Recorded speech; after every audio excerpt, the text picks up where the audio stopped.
Good morning. Thank you guys for all being here today. Hofa, thank you for the invite. Uh, it's always great coming to Botswana, as I'm here probably every month for sight. But yeah, it's always every time you come here, it feels different somehow. So really great to be here. One thing I always say is, personally, I don't think, or I don't want to say I love money, ne? But it's the things I like that need the money. And because of that, it forces me to sort of love money. But, you look at the world today, there's not much you can do without access to it. So we need to gather like this to sit around, talk about opportunities, how we can assist each other, how we can work together in order to be able to unlock that money. So when I come to a room like this where you're sitting where there's entrepreneurs or people that want to go into entrepreneurship, you're often encouraged that there's more and more African people that see the opportunity beyond being employed, by wanting to create opportunities.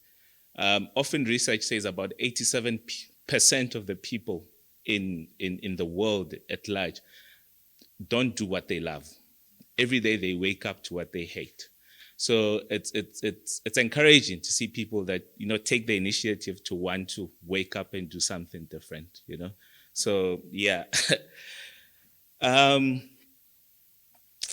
I was preparing for today and I was reflecting on my own journey, and I think, often when we speak about entrepreneurs, we talk about the finished product.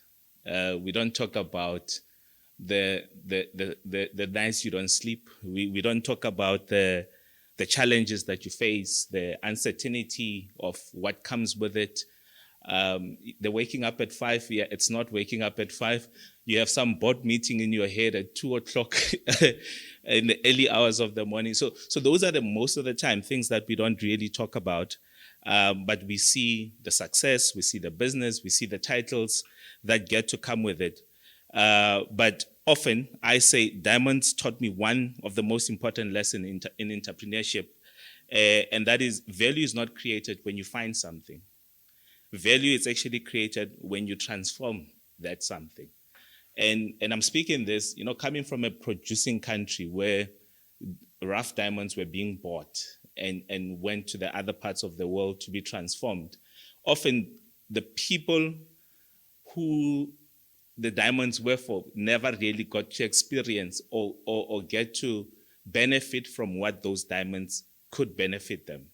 And that's, for me, that's where my journey started, because I was often intrigued to say, why do we buy diamonds from this place and sell them to this place? And what happens to them in between those places? And I'm saying this because I was introduced to diamonds mainly by my father. He used to work as a diamond polisher. And often after school, I would have to go wait for him at work so that we can make our way back home together. And those waits, they start in the reception. Actually, you start in the parking lot waiting for him. Before you know it, you can make it to the reception. And at some point, I made it to the factory. And often, diamonds, you would speak about them, you would hear about them, but it's not something we often saw, especially as Black people. And for me, the always wonder was, but where do they end up? These things keep people so busy, but you never see them. Where do they really end up? And that sort of triggered in me the wanting to know where diamonds eventually go, and what value can we add to them in order to be able to transform them, And that's how my diamond journey started. That's how Molefi Letsiki Diamonds was birthed. And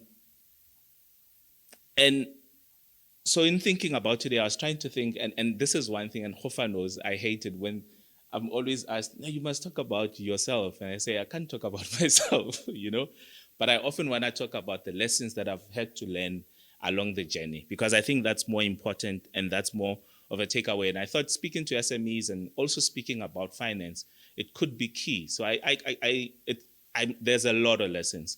But I chose 5 for today that, we will just touch on, and I can say these are some of the lessons that I learned along the way. And one of them would be that, opportunity alone changes nothing. Often we come from countries that have opportunity, but that opportunity, if it's not executed, it will remain just a biased opportunity elsewhere.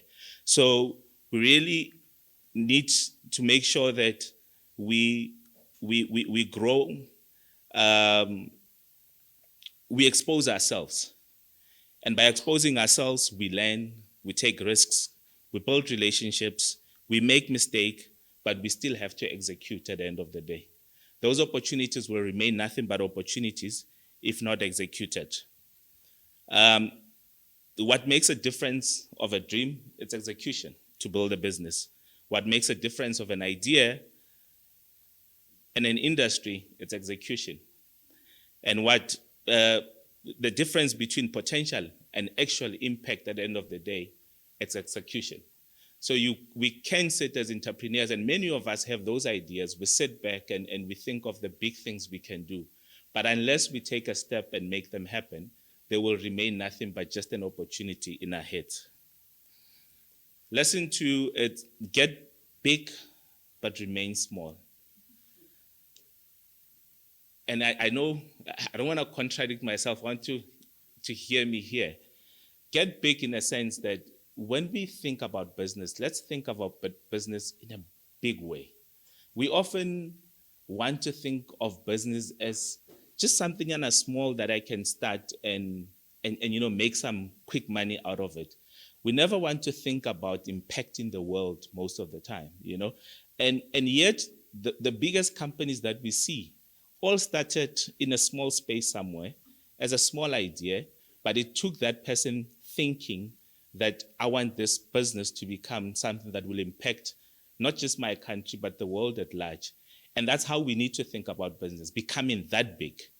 However, at the same time, and this is mainly to entrepreneur, is you need to remain small.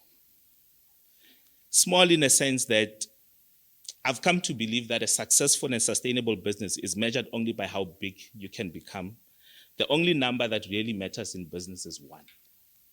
That's one customer, one partner, one employee, one experience, and one transaction at a time. A lot of businesses, as they grow, they lose their touch because they become too big.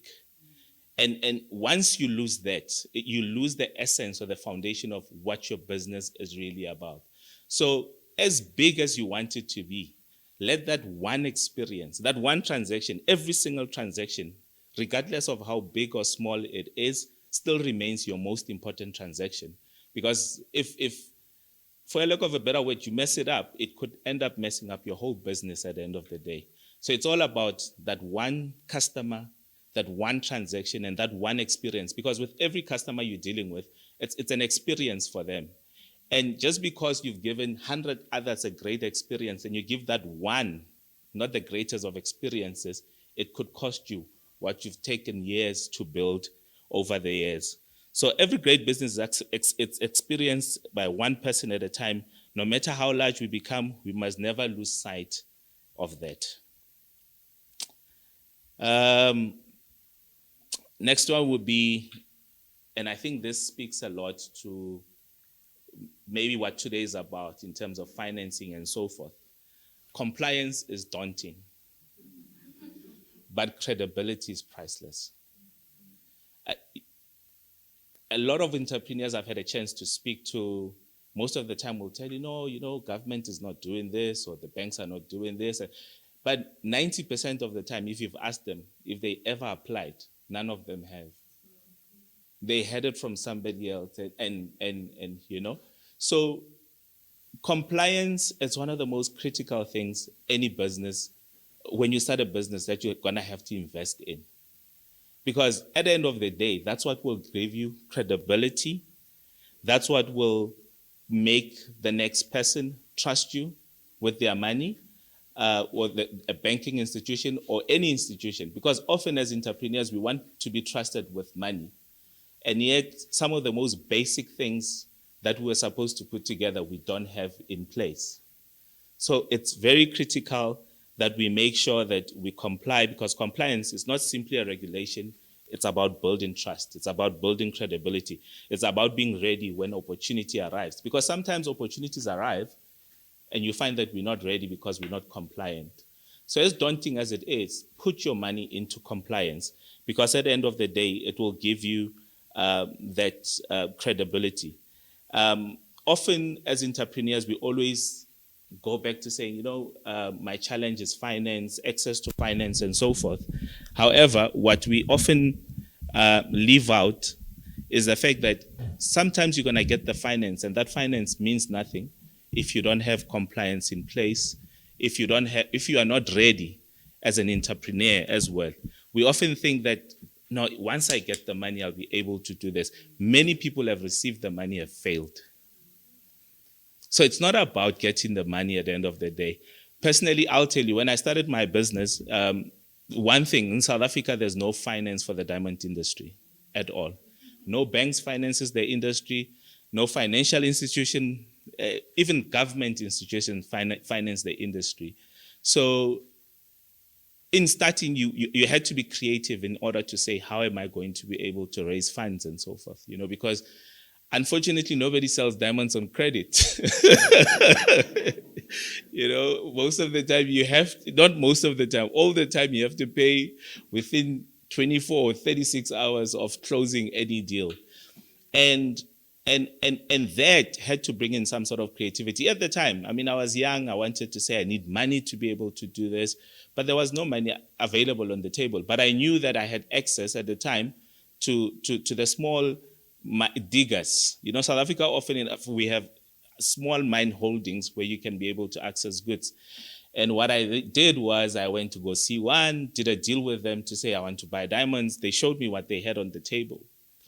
And what I then did was, there was a guy I knew that I wanted to sell diamonds to. So I went to him and I said, I've got diamonds for you, but the thing is, you're going to have to pay for them in advance. And I will make sure that they are delivered within a certain period of time. And thank God, because sometimes in business, that's what it takes, meeting the right people that will just be able to open that door for you. And the guy said, okay, here's some money, deliver diamond. And it was not a lot. It was 5 diamonds at the time. And he paid me. I went to buy the diamonds. I cut and polished them. And I wanted to make sure that I meet the target. So the first few years, I would probably say the first 2-3 years, meant coming back from a mine, getting into a factory. If I have to polish overnight, do that, so that in the morning, those stones can go into the lab, and then you are able to deliver to the client. And over time, that started building trust. And that trust meant a bit of more money. It meant being introduced to another person. And before you know it, you've got a couple of guys that are sort of financing you without the bank even financing you, And in that way, it was great, because then I didn't owe anybody money. And the money was being actually raised by the people I'm buying from, or I'm selling to, in essence, So often we need to be very creative as well, and not just think about that I will be successful once I have the money to start. Oftentimes you just need to start. And truth is, most of the time, that money that you borrow comes with interest that will cost you more money and less profit for yourself, So it's important to also just make sure that you build relationships, you get out there, and you sell yourself. And this is where credibility will come in, because if you're a credible person, people will take you at your word and will be able to trust you with more. And I think that speaks to my next point, collaboration. It's important to collaborate because it beats isolation at all times. So in order for me to become a site holder, I needed to make sure I had a huge distribution channel. And I had distribution channels, but I knew that the challenge would be the consistency of it. I'll need big orders in order to be able to meet those demands and be able to buy from De Beers, because if you don't, they will cut you off.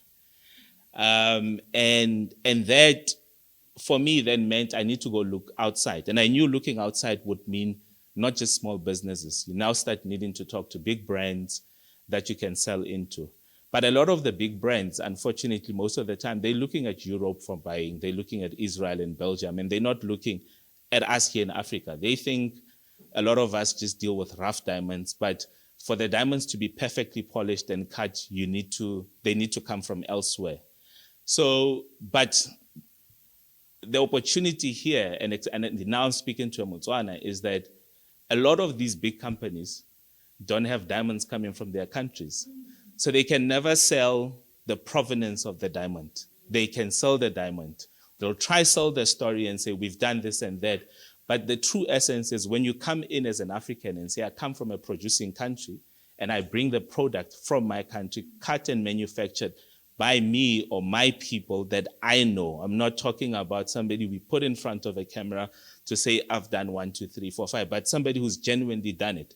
It becomes a totally different story. But that for me at the time, I realized that it's going to be a daunting exercise to actually get to where I wanted to get. And it was important to realize, to start actually looking for a partner that could possibly help me to get into that space. And in that way, it would be getting somebody who's already in that space, you know? If I'm not mistaken, I think you are Biggie, right? So Biggie, I met him, I don't know, maybe 20, yeah. And it was a time I'm looking for a partner that I could use for distribution of diamonds. And he was a key account of the company that I partnered with at the time.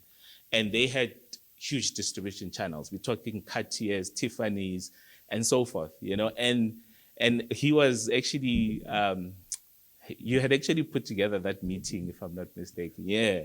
So, yeah, thank you for that. I'm looking at you, I'm thinking I've seen you somewhere. Yeah. So he put together that meeting. And that meeting then resulted with me partnering with one of the Belgian companies that already had the distribution channel. And it was easy. And look, you know, without being biased, it was easy for them to sell the diamonds into the big brands and your Americas and Chinas and so forth, because of their skin color, because of their access to many opportunities. And sometimes it takes us 10 steps to get into those of what company would do it in just one step. So before you get to the 10 steps, you can partner with somebody who's already there and start doing it, so that by the time you come and from the other door and say, actually, I'm the one doing this, you know the system, you've proven it, you know how it works, and you are able to give a track record and say, look at what I've done. And in that way, companies are then able to go directly in terms of partnering with you. So that brings in that important elements of collaboration. Never try do things alone. I always tell people, always look for opportunities, always look for other guys, because we're not all brilliant at everything. So it's always good to recognize what am I good at and where do I lack, and who can I partner with that doesn't lack in that space, that can be able to open more doors for me, you know.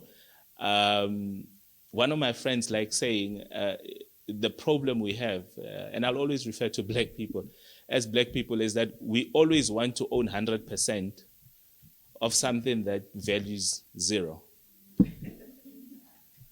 Or something that values $1 million pula or something like that, when you can own 10% of $1 billion company. So it's not often about ownership and wanting to say, I want to be, you know. Often collaborate, get in partnerships, because some of those things take away some of the barriers that you have now. Things like finance, because when it grew as a side holder, the money was big, and it took partnering with a company that already had an international benchmark, that has access to finance from Israel, Dubai, Belgium, in order for us to be able now to start buying without worrying about cash flow and so forth, you know. So sometimes that's what it will do for you, collaborating with those that have already gone ahead of your journey. And last one, I think, and this one, I think I speak about it more because of my background. One thing I'm proud of is my dad, working as a diamond polisher, he left a good name for me in the industry. And often I always think about what legacy am I going to leave in the industry, and in often times, many people believe that legacy means preserving things as they were. But in actual fact, we need to adapt. Times are changing, A lot has changed today. The world changes, the markets change, technology changes. Entrepreneurs must change too. We can't do things the same way they've always been done. We always need to look for new ways of doing things. Innovation is very key. Adapting into the new world is very key. Understanding the new customer, because you yourself as a customer, in most cases, you don't often go for what your parents or great-grandparents went for. You're doing new things completely. So it means that change is across the board. And that makes it important for us as entrepreneurs to always adapt to the times and the changes that we've seen. The diamond industry took too long to adapt, and it's feeling the pinch today. It didn't speak to the new customer, and it's feeling the pinch. And now it's playing catch up. And it better catch up very soon. Because if it doesn't, we're in trouble. So I think as Botswana, as you reflect on the diamond story, and I'll touch on the diamond story, and if there are any diamond entrepreneurs, I see Ada here. I know she's got a manufacturing business. Is let's think outside the box. Let's think beyond buying rough and selling rough.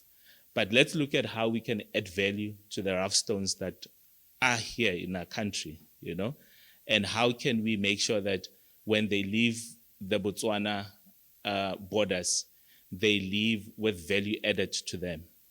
And critically thinking about it, let's not, often what we try to do as entrepreneurs is, no, we want to block everything and do things our way. It doesn't work like that. You start at a 5%, 10%, and you gradually increase it. And before you know it, you could be sitting at 100% where you are adding value to the whole product. So look at what role you can play, where in the world you can tap into, and how best can you go position Botswana as a country and in those parts of the world. Because at the end of the day, it takes one trickle at a time. You can never do it 10 steps at one time. One step at a time, and before you know it, you would have achieved that goal. So, as I close, I spoke about my father, who was a diamond manufacturer. Today, as an entrepreneur and also as an industry leader, because I sit on quite a few boards across the world that makes decisions about diamonds, I've become part of the voice that influences the policy and how diamonds are managed throughout the pipeline in the world. And for me, that often speaks less about just the diamond, but it speaks more about what true beneficiation is. I believe true beneficiation is not cutting and polishing stones, but it's about changing people's lives. It's about transforming a person to have an impact across the world at large. So let us challenge ourselves to say, in whatever business that I'm doing, how am I changing the world? How am I transforming people's lives to make people better? And sometimes that better would not be in the diamond industry, would be elsewhere. I often say one of the things I love that I see mines doing a lot is the development they do within their communities to ensure that the day the mine closes, people have skills, have careers, have built businesses that can live beyond the mine itself. And that for me is a true transformation or a true beneficiation of a diamond. So with those few words, I would like to thank you.